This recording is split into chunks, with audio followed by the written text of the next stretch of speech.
Hello everyone, welcome back to this channel. My name is James. I'm a computer science graduate turned teacher. In this video, we're going to look into A-level computer science chapter 23, algorithms. And these are the algorithms and data structure that we will be exploring. And before I begin, I do want to add a side note that for all the algorithm, I will be explaining it using the Python programming language. And alongside with the code, you will also get to see the diagram of how it works. Hopefully this approach will help you to visualize how the algorithm works. So without further ado, let's dive into the first algorithm called linear search. We have seen this in chapter 13. It is a simple searching algorithm that sequentially checks each element in a list until a match is found or the entire list has been searched. So for example, this is my list that has a few numbers. And what linear search does is that it goes through each element in the list to find the target. So for example, this is my Python code. I have a list. My target is 9, and I'll create a variable called found, and assign it to value false. And by using a for loop, I can go through each item in the list. So here is an illustration. The arrow stands for my list bracket I. It is the value that I'm comparing. If it's equal to target, I'm going to assign found to true. But since 3 is not equal to 9, I'm going to move on to the next target, the next one, followed, until I found the element. And the algorithm will first assign the value true to the found variable, and then break stands for breaking out of the for loop. That means I don't search it up the next element again. And at the end, if found, I'll print target found. If not, target not found. And that's linear search. Second algorithm is the bubble sort. So there are multiple ways to sort a list, and sorting basically means you arrange it according to from small to big or big to small, right? And how bubble sort works is that they will repeatedly step through the list, compare adjacent elements, and sort them if they are in the wrong order. The pass through the list is repeated until the list is sorted. So this is the code for bubble sort, but I do want to show you how it works. So this is the list, and n equal to the length of the list. And this swapping will be repeated for n times. And for each iteration, this is what we do if you read the algorithm properly. I will compare my list j, whether it is greater than my list j plus 1. So j, we start from 0, and j plus 1 means these elements. And if the first element is bigger than the second element, I'm going to swap the first and second element. So in the second inner iteration, you see that 32 and 45 have swapped places. And after that, I will do the second and third element, compare. If the second element is not bigger than the third, then no swapping is required. Then third and fourth and fifth, and then the last element. So after the first iteration, the biggest number would have been sorted to the last position. But as you can see, the other elements are still not sorted yet. This is why this process needs to be repeated for n times, like this. After the second iteration, do the same thing here. We will have 78 in the correct position, 45, 35, until all the items have been sorted. Do note that I put a swap variable here. It so happened that if after this process, you realize that all of them has no swap, it means that the list has been sorted earlier, which means you don't have to continue already, and break, the keyword in Python, is used to break the loop, so you don't continue sorting it. Alright, next up, we have the insertion sort. That's the second sorting algorithm that we'll learn in our syllabus. So insertion sort is a simple sorting algorithm that builds the final sorted array, one item at a time. And I think it's pretty hard to understand from the definition, so I prepared an intuition of sorting card for you to see. So imagine that these are the cards that I'm having, and I want to put the card 2 to the front. Basically, I'm sorting it. So what I will do is that I'm going to compare it with 10 and then move to 7 because it's smaller, move 1 digit away, and then at the end. So by moving one card at a time, I can sort this card into its correct position. I'll just repeat it for the other cards for after that. So let me give you an example. This is again Python code, and this is my list. And let's see how insertion sort can sort this list. And let's go through it. In the first iteration, I'm gonna set key to my list I. And do note that I start from 1. And I'll create another variable called j, and it will be I minus 1. So as listed here. So while j is greater than or equal to 0, which it is, and key, which is this value here, is less than my list j, I am going to swap the element. So in this case, no swap because 5 is greater than 3. And then I'm gonna increment I'm gonna change my key and j. So I believe here you can see the swapping. While j is greater than or equal to 0, correct? And key is less than my list j. Key is less than my list j, which is the element here. 2 is less than 5, which is correct. I am going to move my 5 to this side. And I'm going to decrement j by 1. Alright? And then the loop is not ended. I'm going to check again. If j is greater than or equal to 0, which is correct, and key is less than my list j, which is key is equal to 2, I noted down here, which is correct. So now j plus 1 will be equal to my list j. So 3 will be moved here. And then j will be equal to whatever it is, minus 1. And then since I will check it again, is j greater than or equal to 0? In this case, j is negative 1. So the brute loop will stop. And then my list j plus 1, which is here, will be inserted here. So essentially what these steps are doing is that it moves 2 from this side to the leftmost side. So if you only look at the diagram, it should be clearer. And 2 is moved into its correct position. And in the next iteration, it will just continue doing this until all the lists have been sorted. I'm not showing everything because it would consist of many steps. Alright, so that's the essence of how insertion sort work. You can always refer to the card example if you don't know how to do it.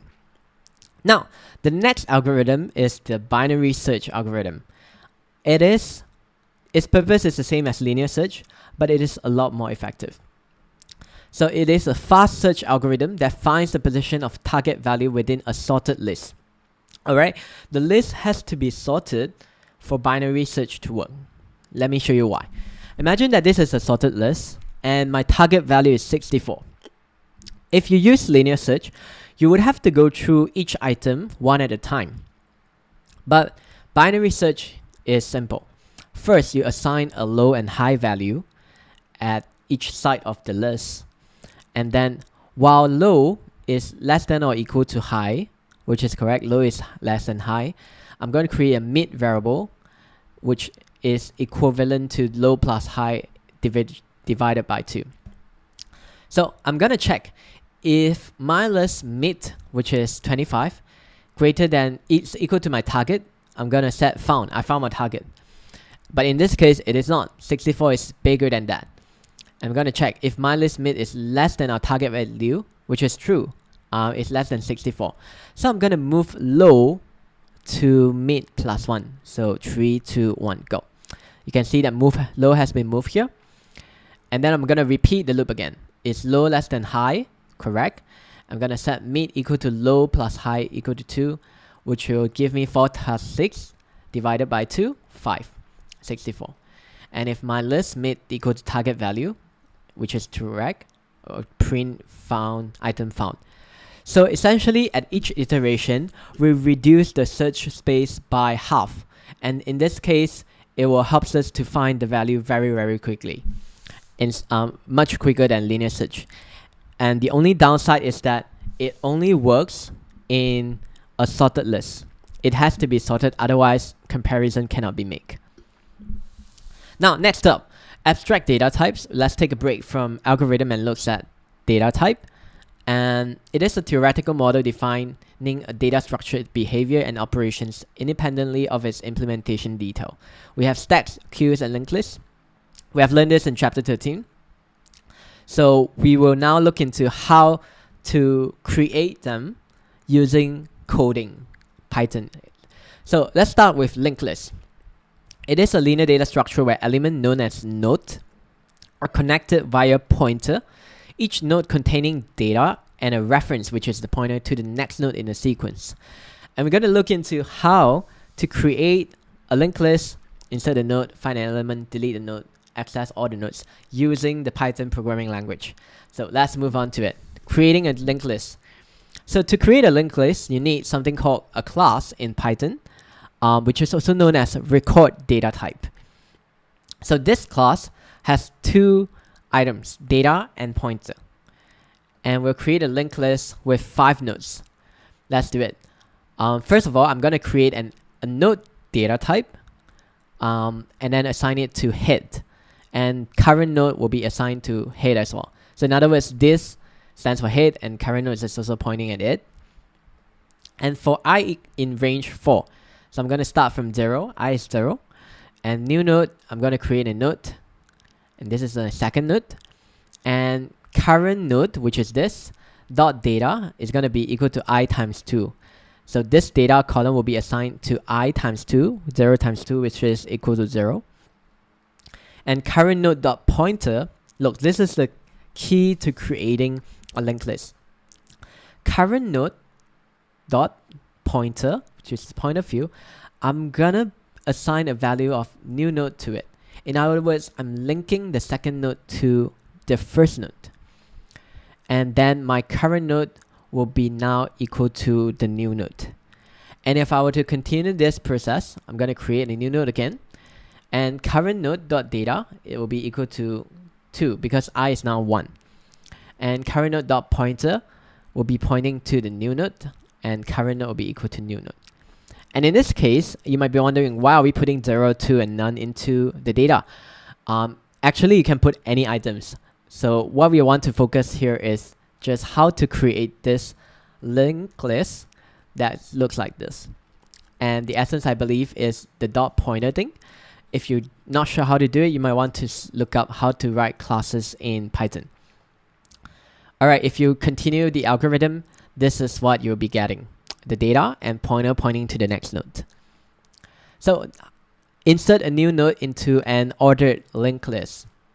So ordered linked list means that all the items are sorted. And how do we insert a node, for example, 5, that has data 5 into its correct position, which is this area here. So now, first of all, let's create a new node. And then the algorithm will create a new node and the new data, which is 5 here, link it here. And then the data will be equal to this one. So if head is none or new data is less than head.data, new node.pointer is equal to head. So this is when the new node has data that should be placed in the first position. This is why when I say new data is less than head.data, meaning it's the first item, but in this case, it is not. So I'm going to set current node equal to head here. So while current node.pointer is not none, dot pointer, that means it has the next item, it's not none. And current node dot pointer dot data is less than new data, meaning 2 is less than 5, which is correct. The current node will equal to the current node dot next node. So just look at this arrow here. What happened is that after you look at each node here, if the data is less than 5, I'm going to move the current node. And then they will compare it again. Is this not none? Correct. And is the pointer dot data, which is this, is 4 less than 5. If that is so, current node will be equal to current node dot next node. I will continue until I go to the correct position. So in this case, 6 is no longer less than 5, so the while loop will stop. And the new node dot pointer will be pointing at current node dot next node. So the current node dot next node is here. So I'm going to be pointing at here. And then the current node dot pointer will be equal to the new node. So what it means here is like this. So by just changing the pointer, you can insert the correct node into its position. And this will be the linked list after the item has been inserted. So do know that even though it's called inserting, you're not really putting anything in. You're just changing how the node's pointer is pointing at each other. So that's the power of linked list. So finding an element in an ordered linked list. Again, this is the code and this is the diagram. And imagine that the target value we want to find is 5, the value that we just inserted. And the current node, first of all, the algorithm set the current node to be equal to the head, which is this one. And then while current is not none and the data is less than target, which is the same thing as what we just did. If it's not what we want, I'm going to be keep moving the current node, keep moving it until we found that, hey, this one, the data is no longer less than my target, it's equal. I'm going to go exceed the while loop. If the current node is not none and the data is equal to target, I'm going to return the node. Otherwise, I'm going to say the value is not found in the linked list. That's it. So delete a node from an ordered list. Again, this is the code. We always start off with the head. If you notice here, the head must always be given as a parameter to the function relating to linked list. So we're going to start off with head. So the first one is handle the case where the head itself needs to be deleted. So if this head is not none, all right, and head.data is equal to target. So in this case, my target is 5. Let's assume that this one is 5, okay? And what happened is that new head will be created, will be equal to head.next node, meaning this will be neglected. I'm going to delete the node. But in this case, this is just an illustration. The first node doesn't need to be deleted. Okay, but let's go on to the correct one. Imagine that, alright, the first node doesn't need to get deleted. I will set current node to be the head and previous node to be none. Yeah. And I'll traverse the list to find the nodes to be deleted. While current node is not none, which is correct, and the data is less than target, yeah, it's less than 5, I'm going to move my previous node.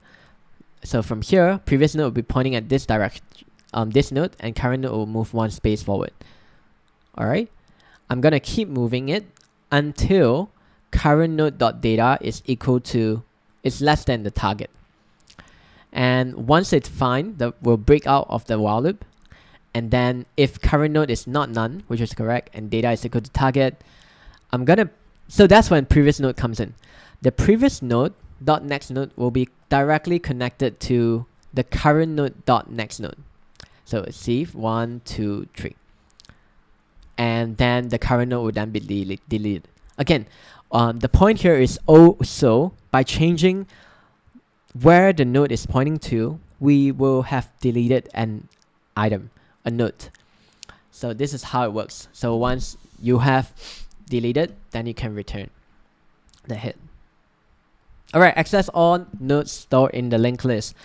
So how do we print out the data in this linked list? It's very simple. It's only 4 lines of codes. So current node will be equal to the head. And while current node is not none, and I'm going to print current node.data and followed by an arrow to just show, just visualize it. And current node will be changed to current node.next node. I'm going to move, move, move. Eventually, I would have printed the linked list data. So in this case, hopefully it's not so confusing. I try my best to make the visualization clearer. Feel free to watch it again if you don't know what I'm talking about. Now, next up, let's look into binary tree, another data structure. A A binary tree is a hierarchical data structure where each node has at most two children, left and right, left child and right child. And if you look at this diagram here, the left child is always the value that's smaller than the parent, and D is less than G alphabetically, J is greater than G alphabetically. Similarly goes to B and F. So this is what we call left subtree, root node, parent node, and leaf node. And then let's move on. So let's look into how to create a binary tree in Python or in any language actually. By the way, you just need to create a node, and it's very similar to linked list. So linked list, the node only points to one node, but for the node here in the binary tree, it points to two different items, left and right. So just do a left and right, and let's start. Let's assume I want to create a node called G here. I can just start off with creating this, and the left and right will be defaulted to the value none because it has no children. So I can add these characters into my binary tree using a for loop. So for each item, I'm going to call the add nodes function. So let's see how the add nodes function work. So again, if root is none, return node dash value, meaning if the tree is empty, then that will be the root, okay? But in this case, we already have the root. I'm going to set current to the root, and while true, if value, in this case my value is D, if value is less than current.data, which is G, I'm going to move to the left. I'm going to check whether left, is it not none? If it's not none, then current equal to current to left, but it is none, so I'm going to do on to the else column. Current.left will be equal to node value, which is the value that I just inserted. Okay, so let's move on to another element. I'm going to insert J now. So J is greater than G, so I'm going to move to the right, and then I'm going to insert at the right hand side J here, followed by B. I'm going to insert it. I'm set current here, and B is less than G, so I'm going to move to the left. And at this point, current.left is not none, so I'm going to set current equal to current.left. So I'm moving the current pointer. Boom. And then after that, you just insert B at the left hand side. So at the end of it, you should have a binary tree like this. So it works very similarly like a linked list, so except that instead of pointer, it has left and right attribute. So let's look into how to find a node in a binary tree, assuming that I want to find the value h. So I'm going to create this find node function. So I'm going to set current equal to root. While current is not none, current.data equal to, if this data is equal to h, I'm going to return this node, but in fact it's not. So is h less than g? It is not. So I'm going to move my current to the right, from here all the way to right. And the while loop is continue. Current is still not none. Is it what I want? No, it is not. It is still less than the current j. So I'm going to move my current to the left. And at the end, if I found that current.data is equal to value, which is correct, I'm going to return the node. And h will be returned and tell the user that, hey, the value is found in the binary tree. So that's about it for a binary tree, and how to create one and how to find an item in it. Next up, we'll go on to stack. We look at it at chapter 13. Now let's look into how to write the code for stack in Python. So to initialize, we're going to create two variables, base of stack and top of stack, and assign the value respectively. So assuming that I want to create a max stack of size 5, this is what I'm going to do. I'm going to create a list, and that assign value of none multiplied by 5, meaning I have 5 nones in my list. So to put an item into a stack, the operation is called push. So let's look into it. Push A into it. So how I'm going to do it? Let's go into the algorithm.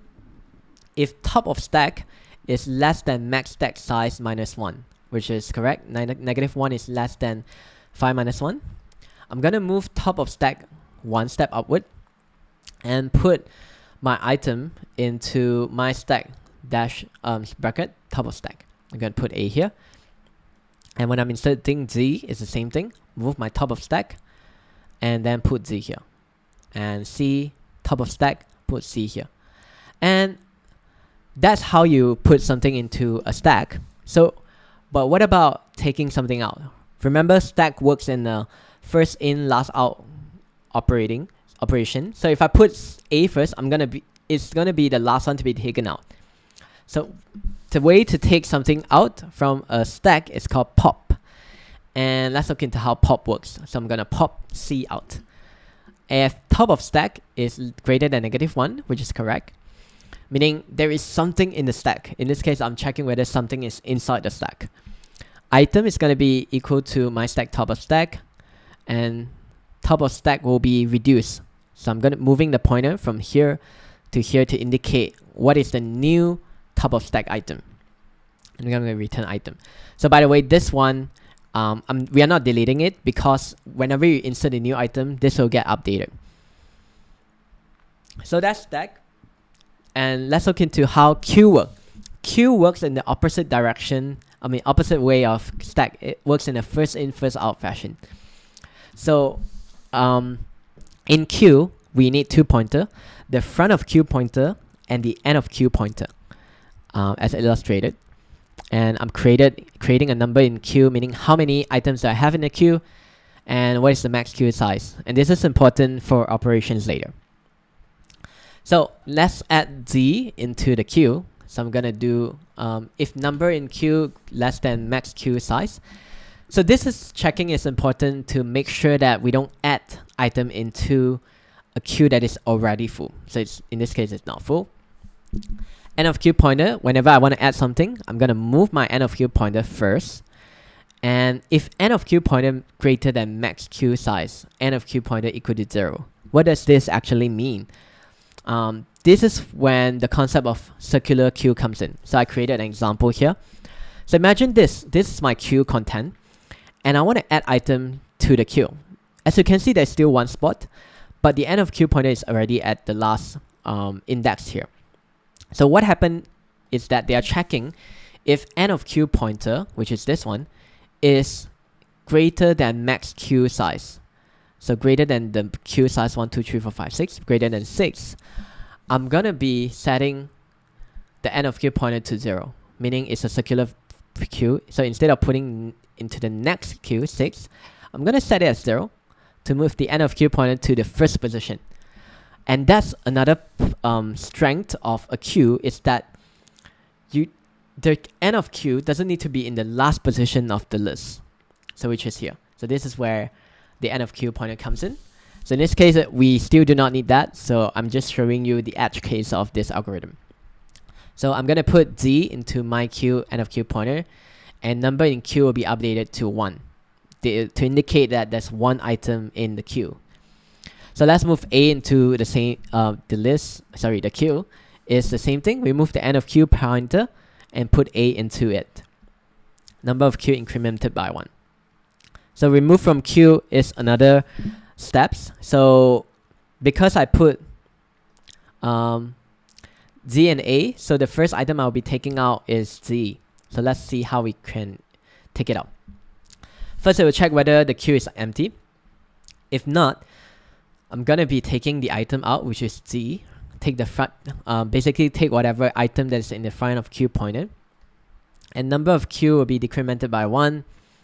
If it's 0, then I'm gonna reset the queue, meaning no more item in the list. Otherwise, I'm gonna add the front of queue pointer by 1.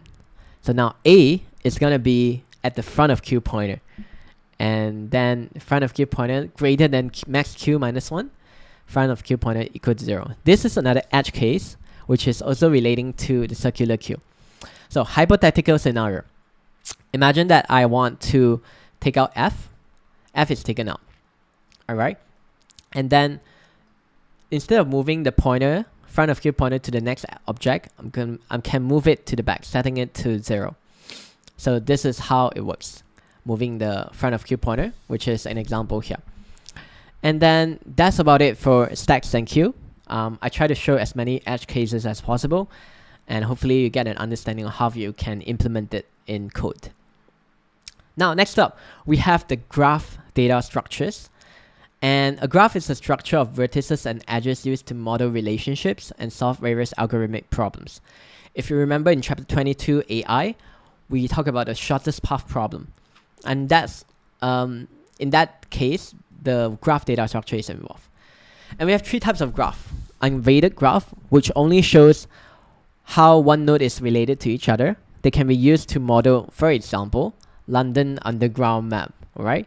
The vertex can be the station, then the edge can be the connection. And there's no weight involved because in that case, it might not be important. So to show this in code, this is what we can create. It's called adjacency matrix. If the nodes is connected to each other, for example, A is connected to B, we have a value of 1. And if A is not connected to C, it will have 0 here. And the way we can create this in Python is to use a to-do list, but it's not in your syllabus, so I'm just showing you this. And that's adjacency matrix, show connectivity among the nodes. Adjacency list is another way to do it. So A is connected to B and D, B is connected to A, D, E, and C. So let's look into weighted graph.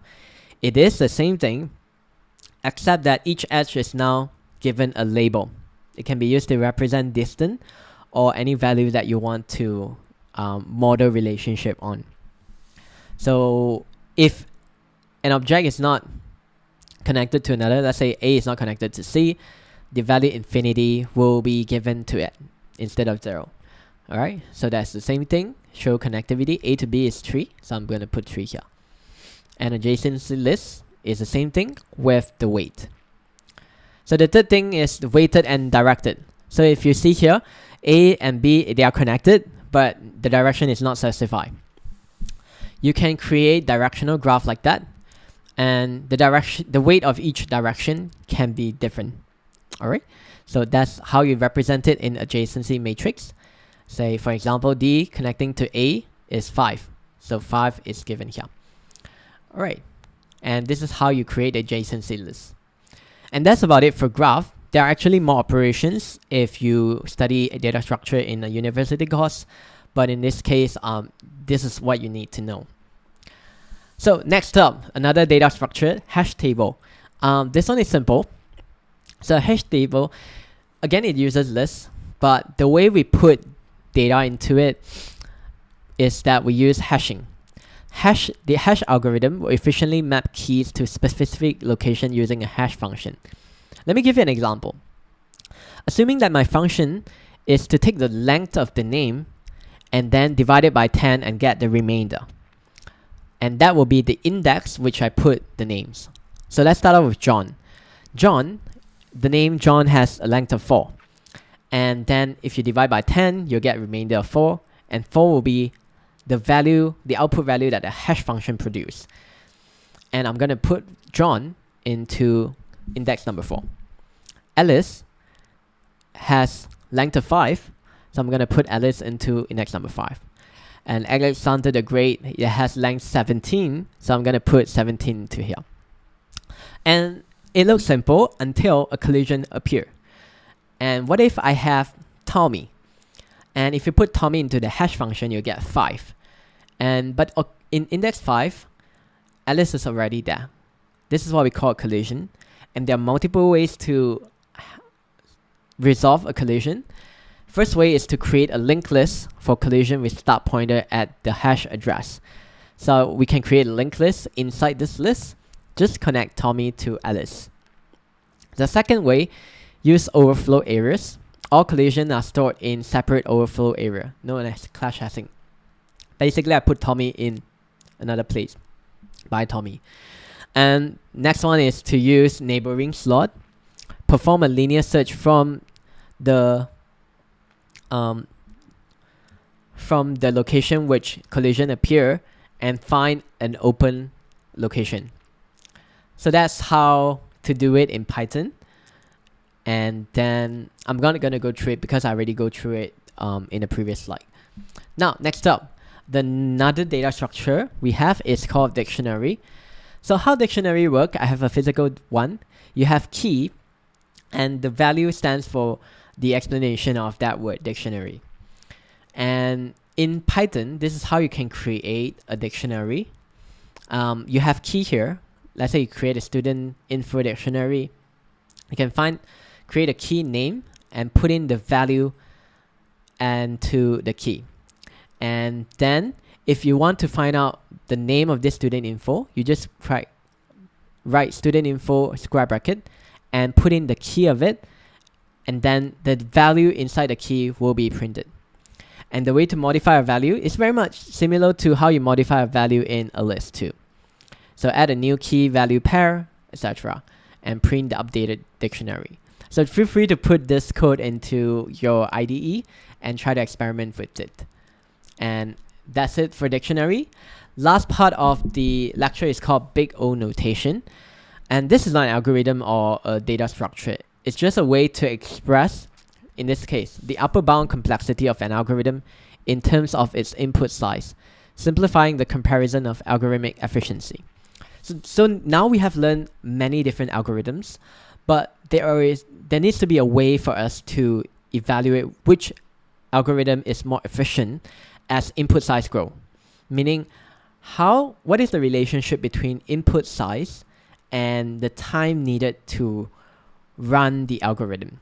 For example, the linear search algorithm, the more items you have in the list, it means the more time you need to search through the list. And this is it will have a linear relationship, because if you have one more item, you need to spend more time to do it. So linear search is ON. This is when the input size and the time running it is they have a linear relationship, because the time it takes to find an element in a list grows linearly with the size of the list, as it may require checking each element sequentially. And this looks pretty common sense. That's when another relationship comes in. So in another algorithm, bubble sort, as you increment the number of items in a list by 1, the time taken is no longer get incremented linearly. In fact, if you look here, when n is equal to 1, you got no comparison because there's only one item. If 2, you got 1 comparison. But when n is now 3, you have 3 comparison. 4, you got 6 comparison. 5, you got 10 comparison. 6, you got 15 comparison. And if you add them up, it's no longer being increased linearly. And if you were to use the formula here to do it, you'll eventually find out that the number of operation you need to do is equal to 1 over 2 multiplied by n squared minus 1, n. And that's what we call a n squared complexity. Because in the worst case scenario, each element in a list needs to be compared and sorted with every other element, resulting in quadratic growth. So the graph, instead of a linear growth, it is a quadratic growth. So that can help us to find out whether we should use bubble sort in our algorithm. And binary search is another complexity called log n. It is log n because with each comparison, it eliminates half of the remaining element in the sorted list, leading to logarithmic growth in the number of operations needed to find the desired elements. Which means it's better than linear search because it doesn't increase linearly, it increases logarithmically. And that's log n complexity. And these are the different order of growth. And I provide some example to show you that. So a code like that, print 5, complexity doesn't change regardless of data size. So that's O1. So if you have a triple nested loop, that's n cubed. And recursion, you have 2 to the power of n. Now, let's look into this is the summary of big O notation when explaining time complexity. And that's for space complexity. It measures the amount of memory an algorithm requires to solve a problem, meaning how much space you need. That's what we call space complexity. Now, when you have constant space, basically means you didn't really have a data structure like list. You're only using a variable, so that's O1. And memory usage increases linearly with input size when you, for example, using a list to do it. That is ON complexity. It could also be quadratic space complexity when you are using a 2D list. And that's the end of it after 198 slides. And let me know in the comment section if you need help. You can always search up online to find the algorithm explanation. And let me know if they help. And thank you so much for watching. I'll see you in the next video. Goodbye.